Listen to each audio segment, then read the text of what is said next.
네, 반갑습니다. 이 시간 예배 자리에 오신 여러분들을 진심으로 환영하고 또 축복합니다. 우리 청담교회는 은혜가 샘솟는 교회, 부흥이 시작되는 교회입니다. 우리 주님의 은혜와 평강이 여러분과 또 여러분의 가정에 함께 하시기 바랍니다. 여러분 혹시 복음이나 구원을 어떤 추상적인 개념이나 관념으로 생각하고 있지는 않으십니까? 그러나 절대로 그렇지 않습니다. 복음과 구원은 추상적인 개념과 어떤 관념이 아니라 실제입니다. 또 죽은 지식이 아니라 살아서 역사하시는 하나님의 능력입니다. 모든 사람은 반드시 복음을 듣고 구원을 받아야 합니다. 그렇지 않으면 하나님의 진노와 형벌을 받아 멸망하게 됩니다. 복음을 듣지 않아도 괜찮은 사람, 구원받지 않아도 무방한 사람은 단 한 사람도 없습니다. 이 40대의 흑인 여성 린다는 남부럽지 않은 인생, 나름대로 성공한 인생을 살았다고 그렇게 자부하고 있었습니다.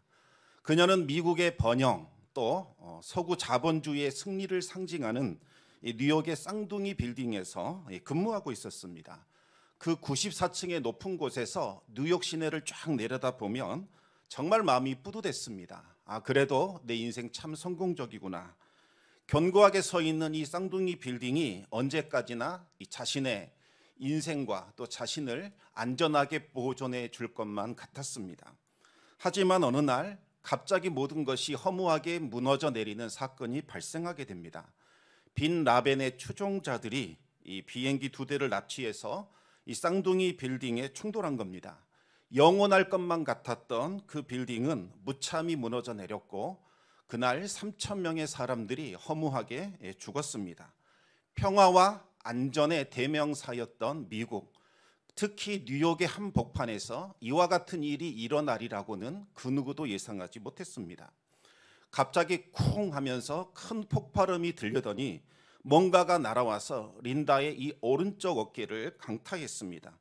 린다는 의식을 잃고 쓰러졌습니다. 잠시 후에 깨어 일어났더니 이 오른쪽 어깨가 완전히 뜯겨져 나갔고 팔만 간신히 붙어있는 그와 같은 상태였습니다. 빌딩은 심각하게 흔들리고 있었고 곳곳에서는 울부짖는 소리가 들려왔습니다. 자욱한 연기가 온 사방을 뒤덮였고 온 사방에는 피범벅이 되어 있었습니다. 죽은 시신들이 널브러져 있었습니다.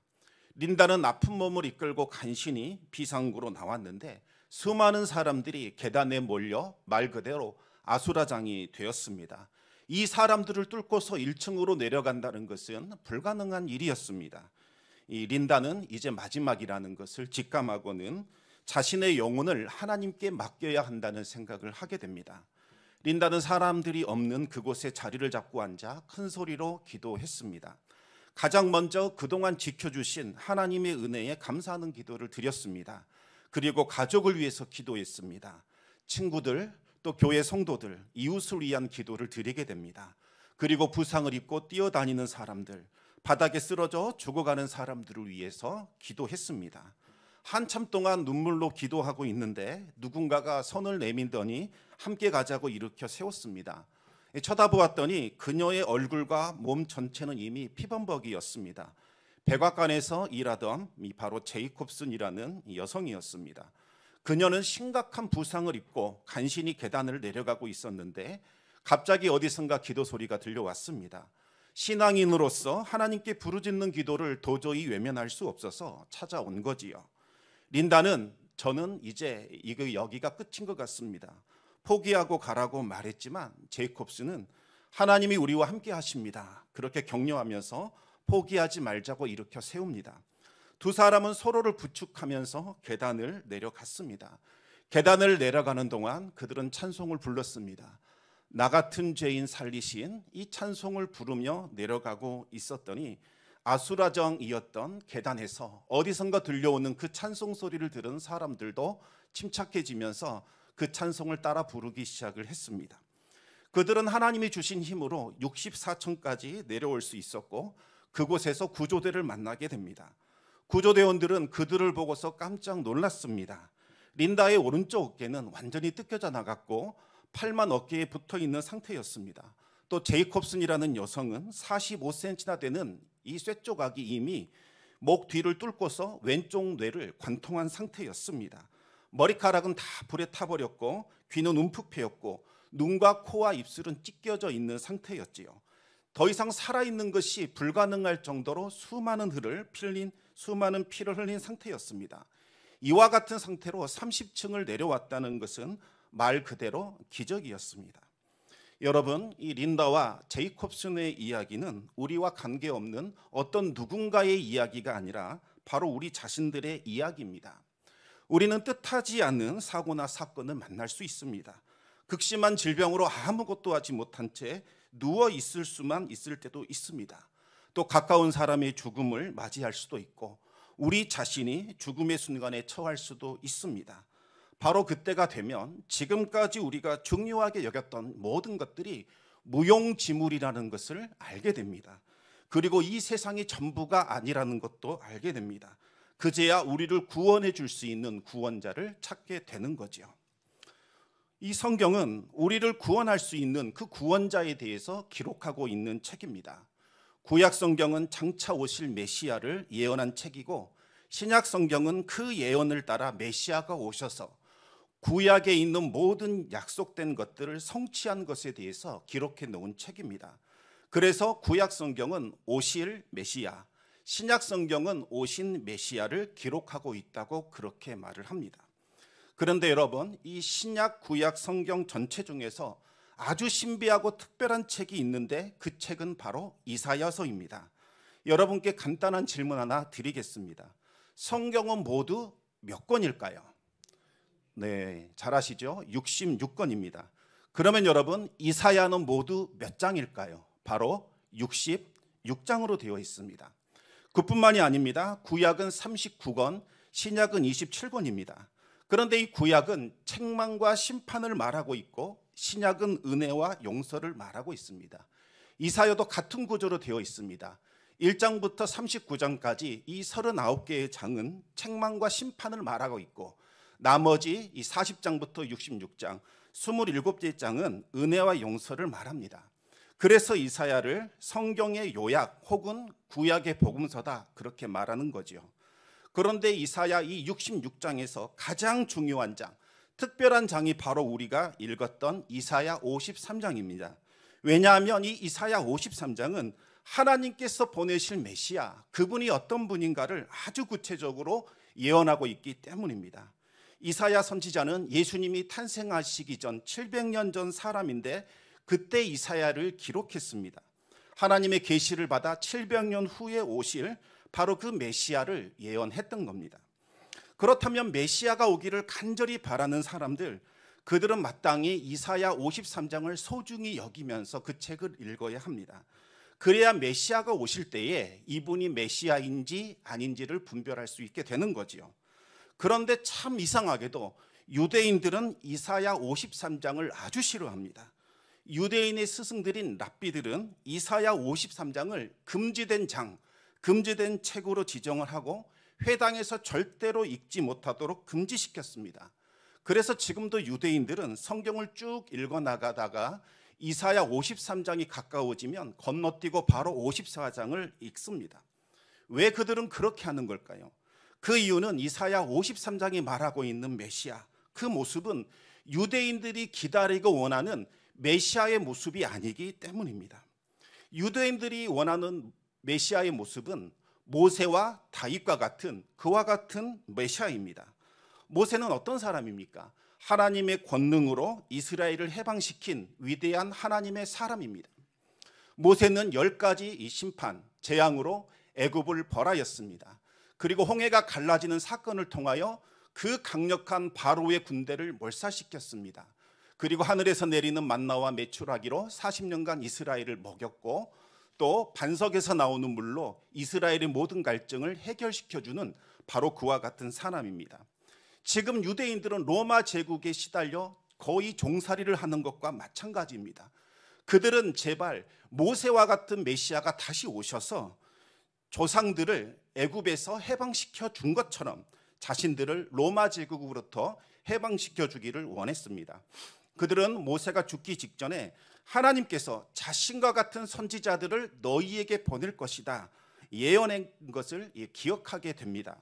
우리 함께 신명기 18장 18절 말씀을 같이 한번 읽겠습니다. 내가 그들의 형제 중에서 너와 같은 선지자 하나를 그들을 위하여 일으키고 내 말을 그 입에 두리니 내가 그에게 명령하는 것을 그가 무리에게 다 말하리라. 그래서 유대인들은 이 말씀 때문에 이사야 53장은 무시해버리고 이 말씀을 가지고 메시아를 판별했습니다. 특별한 사람이 등장할 때마다 당신은 모세와 같은 기적을 보여줄 수 있느냐? 이것을 따져 물었습니다. 세례 요한이 등장했을 때에도 그들은 똑같이 행동했습니다. 우리 함께 요한복음 1장 21절 말씀 읽겠습니다. 또 묻되 그러면 누구냐? 네가 엘리야냐? 이르되 나는 아니라. 또 묻되 내가 그 선지자냐? 대답하되 아니라. 그들은 예수님에게도 이 모세와 같은 표적을 구했습니다. 요한복음 6장 30절 31절 말씀 같이 읽겠습니다. 그들이 묻되 그러면 우리가 보고 당신을 믿도록 행하시는 표적이 무엇이니까?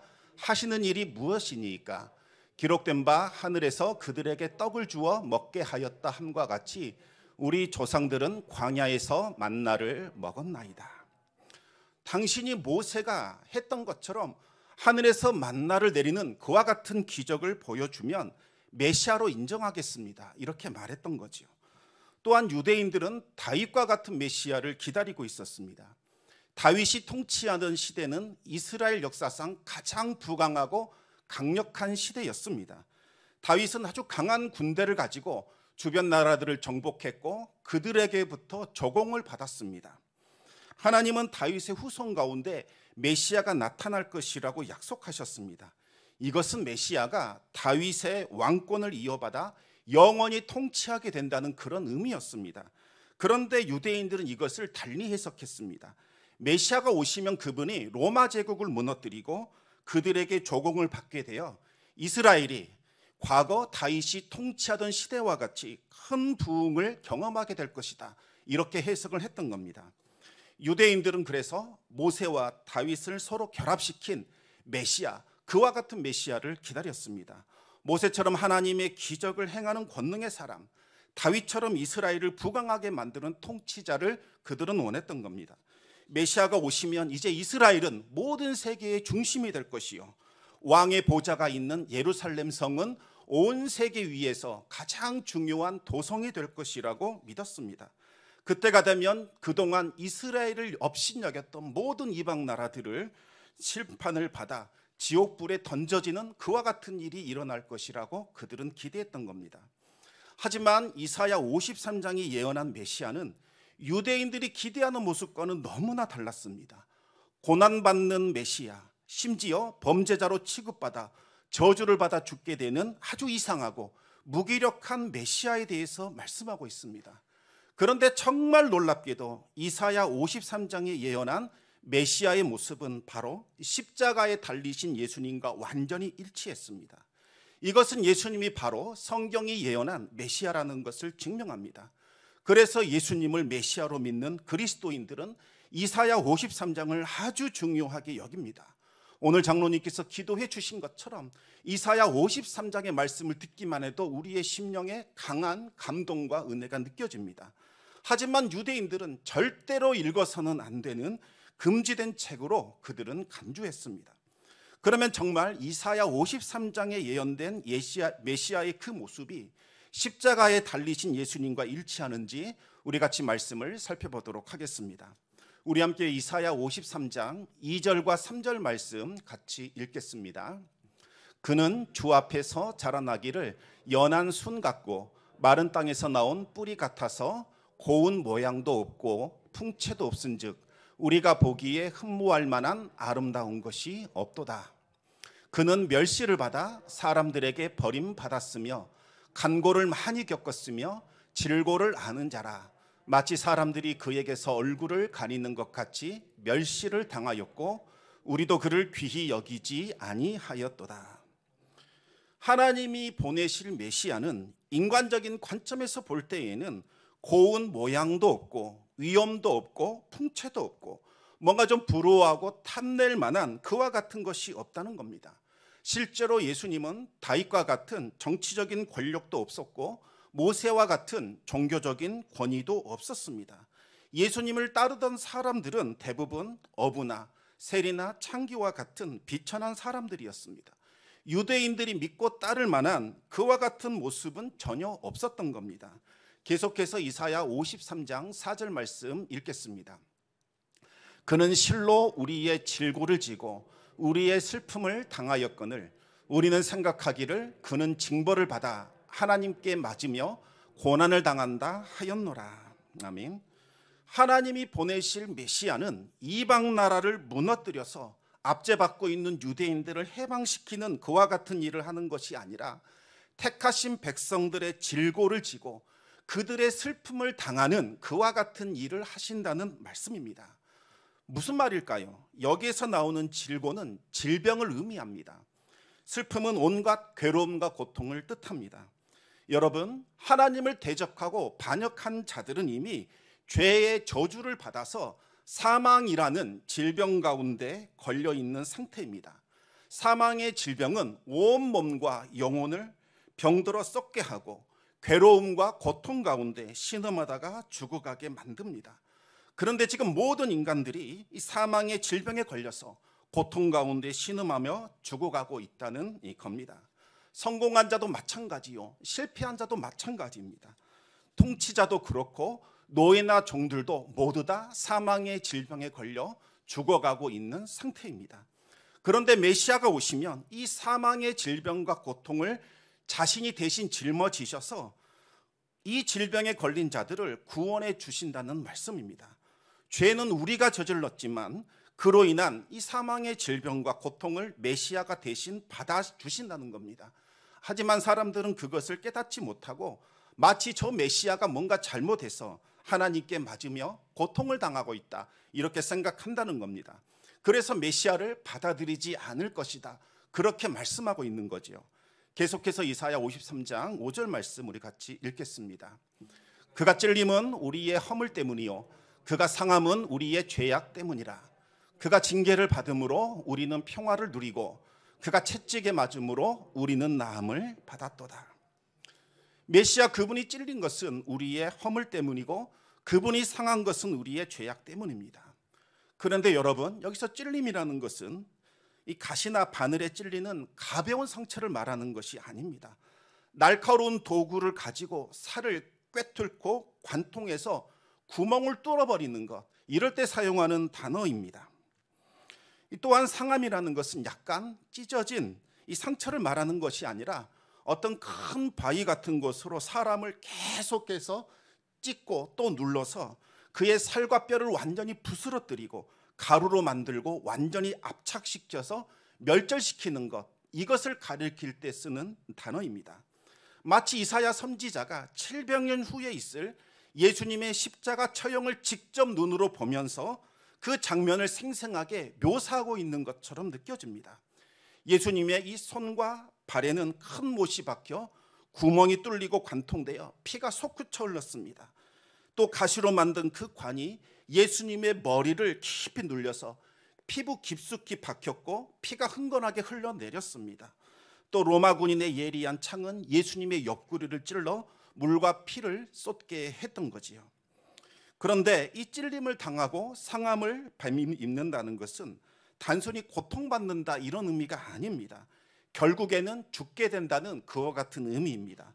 메시아가 하나님께 저주받은 자가 되어서 손과 발과 머리와 그리고 허리에 날카로운 도구에 찔리고 관통하여 구멍이 뚫릴 것이고 그곳에서 물과 피가 솟구친 후에 온갖 괴로움과 고통에 몸부림치다가 고통스럽게 죽어가게 될 것이라는 예언의 말씀입니다. 메시아가 이렇게 징계를 받으신 것은 바로 우리에게 평화를 주기 위함입니다. 또 그분이 채찍에 맞음으로 우리는 사망의 질병에서 고침을 받게 됩니다. 예수님께서 맞으신 그 채찍 끝에는 납덩어리가 달려 있었습니다. 그래서 군인들이 사정없이 채찍을 휘두를 때마다 어깨와 등과 발과 온몸에 있는 살점이 뜯겨져 나갔고 그 자리마다 피가 솟구쳐 흘렀습니다. 살가죽은 형체를 알아볼 수 없도록 찢겨져서 너덜너덜해졌고 예수님은 피로 범벅된 살덩어리로 변하셨습니다.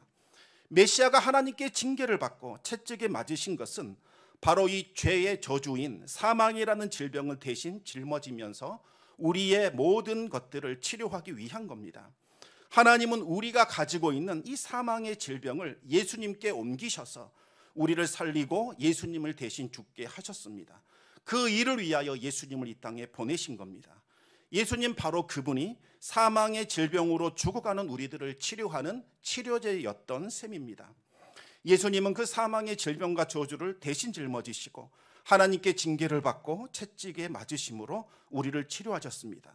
그런데 구원받는 우리에게는 너무나 감사한 일이지만 그 사망의 질병과 고통을 짊어지고 하나님께 징계를 받아야 하는 예수님은 너무나도 괴롭고 고통스럽고 정말 억울한 일이지 않을 수 없습니다. 어떻게 이토록 일방적이고 잔인한 방식이 하나님의 구원 계획이 될 수 있는 걸까요?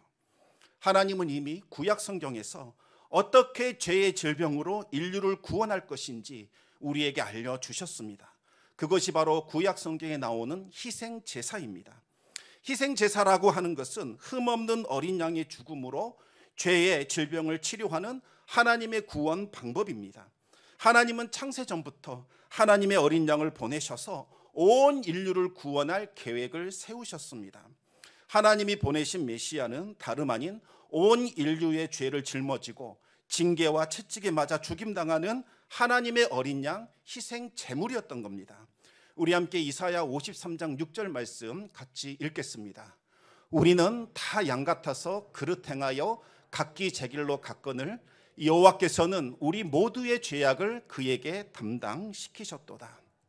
아멘. 구약의 희생제물 드리는 방식은 이와 같습니다.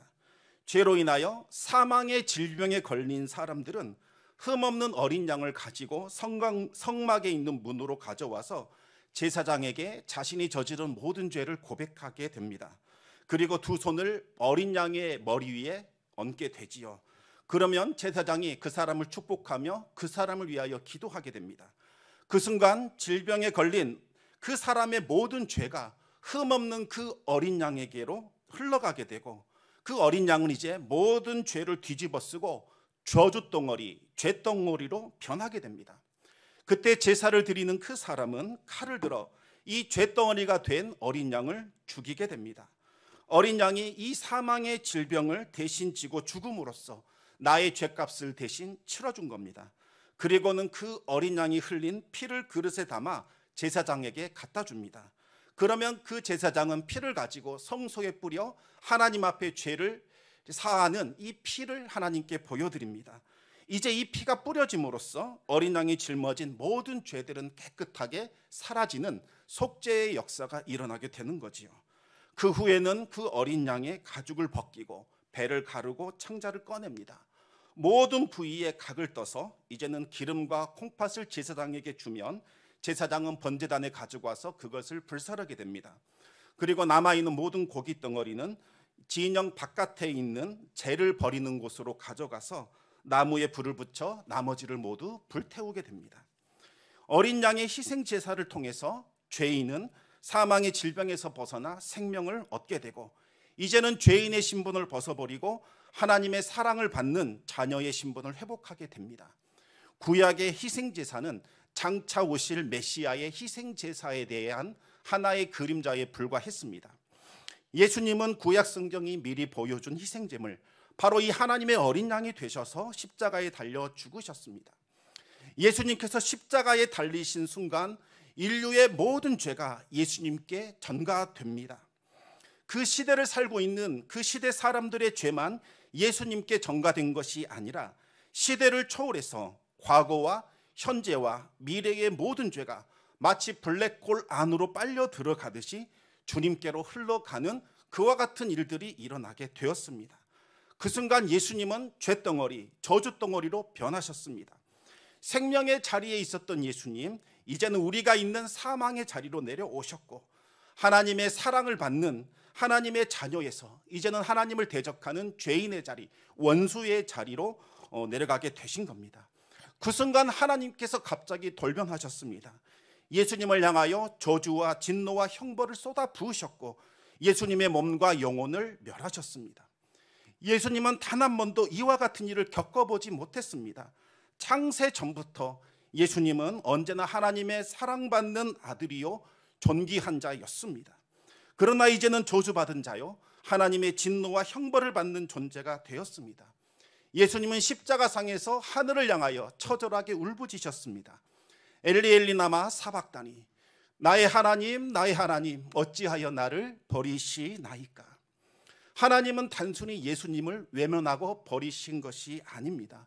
그분의 몸과 영혼을 향하여 하나님의 모든 저주와 진노를 쏟아 부으셨고 그분을 멸하셨습니다. 여러분, 그때 예수님만 십자가에 달려 울부짖으셨을까요? 그렇지 않습니다. 하나님 역시 울부짖으셨습니다. 사랑하는 아들, 존귀한 아들, 언제나 기쁨이었던 그 아들을 향하여 진노와 형벌을 부으시고 그의 몸과 영혼을 멸하시는 하나님의 마음, 얼마나 괴롭고 아프셨겠습니까? 하늘에 있는 그 천사들도 찬송을 그치고 함께 울었고 하늘에 있는 해와 달도 슬픔 가운데 빛을 잃었습니다. 온 세상이 슬픔 가운데 어둠 속으로 들어가는 그와 같은 일들이 십자가에 달리셨을 때 나타나게 됩니다. 사랑하는 성도 여러분, 우리가 받은 구원은 하나님의 사랑과 은혜로 이루어진 겁니다. 그런데 하나님께서 베풀어 주신 그 은혜는 값싼 싸구려 은혜가 아닙니다. 사랑하는 그 독생자를 십자가에 매달아 인류의 모든 죄를 뒤집어 씌워 죄덩어리, 저주덩어리가 되게 하신 결과로 주어진 은혜입니다. 하나님께서 그 존귀한 독생자를 향하여 진노와 형벌을 부어 그의 몸과 영혼을 멸하신 결과로 우리에게 주어진 아주 고귀한 구원입니다. 생명의 자리에 계셨던 예수님이 사망의 자리로 내려오심으로써 사망의 자리에 있던 우리가 이제는 예수님이 계시던 그 아들의 자리, 존귀한 자리, 하나님의 특별한 사랑을 받는 그 생명의 자리로 올라갈 수 있게 되었던 겁니다. 예수님이 하나님의 사랑을 받는 자녀에서 하나님을 대적하는 원수가 되심으로 인하여 하나님의 원수였던 우리가 이제는 하나님의 사랑받는 자녀가 될 수 있었던 겁니다. 우리를 구원하신 하나님의 은혜는 사랑하는 독생자를 십자가에 내어주는 값비싼 희생을 치르고 베푸신 은혜요 구원인 겁니다. 우리는 하나님의 은혜를 입을 수 있는 그와 같은 자격이 없는 존재들입니다. 멸망받는 것이 마땅한 존재들이었습니다. 제멋대로 살아가던 아주 고집센 양들처럼 탐욕과 죄악과 향락에 이끌려 하나님을 거역하고 제멋대로 살아가고 있었습니다. 사망과 죽음의 권세에 이끌려서 멸망을 향하여 질주하고 있었습니다. 하나님은 그와 같은 죄인을 위하여 하나님의 독생자 예수 그리스도를 희생 제물로 삼아 십자가에 죽게 하신 겁니다. 주님이 지신 그 십자가는 우리가 져야 할 십자가였고 주님이 받으신 그 처참한 징계와 형벌과 채찍은 우리가 받아야 할 징계와 채찍이었습니다. 또 주님께서 받으신 그 진노와 형벌은 우리가 받아야 할 진노와 형벌이었습니다. 주님께서 우리를 위하여 십자가를 지셨고 우리를 위하여 징계와 채찍을 받으셨고 하나님의 진노와 형벌을 받으신 겁니다. 그 십자가 은혜로 구원받은 우리들은 사나 죽으나 주님의 것입니다. 주님의 뜻대로 살아가야 하는 주님의 소유입니다. 사랑하는 성도 여러분, 예수님의 그 십자가를 사랑하고 생명처럼 소중히 여기시기 바랍니다. 오직 그 십자가만이 우리의 구원이요 우리의 소망입니다. 특별히 이번 고난주간에는 주님의 십자가 고난을 깊이 묵상하며 경건하게 지내시기 바랍니다. 만약 여러분의 마음이 주님의 십자가가 추상적으로 그저 막연하게만 느껴진다면 한 끼 금식을 하면서 한번 기도해 보시기 바랍니다. 한 끼 금식을 했는데도 여전히 그와 같다면 두 끼 금식을 해보시기 바랍니다. 그래도 안 된다면 세 끼 금식까지 해보시기 바랍니다. 그러면 분명히 뭔가가 느껴지게 될 것이고 뭔가가 달라지는 것을 경험하게 될 겁니다. 무엇보다도 그 십자가의 사랑과 주님께로부터 받은 그 용서를 이번 한 주간 꼭 기억해 보시기 바랍니다.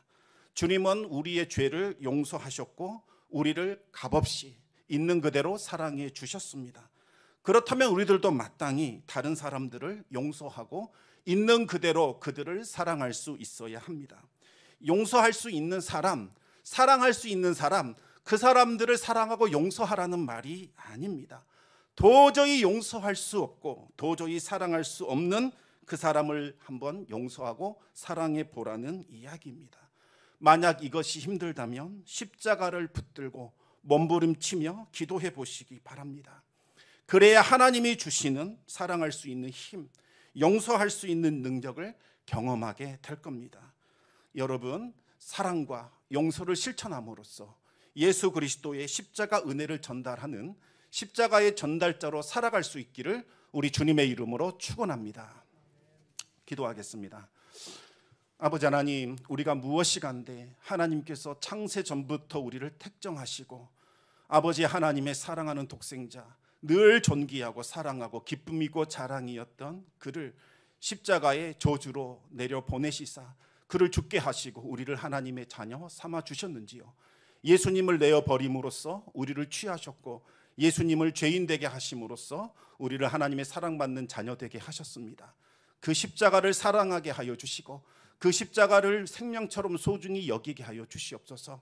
하나님께서 우리에게 보여주신 그 사랑과 은혜를 기억하며 용서를 베풀고 사랑을 실천하는 주님의 성도들 될 수 있도록 은혜 베풀어 주시옵소서. 모든 말씀 우리 주 예수 그리스도 이름으로 기도드리옵나이다.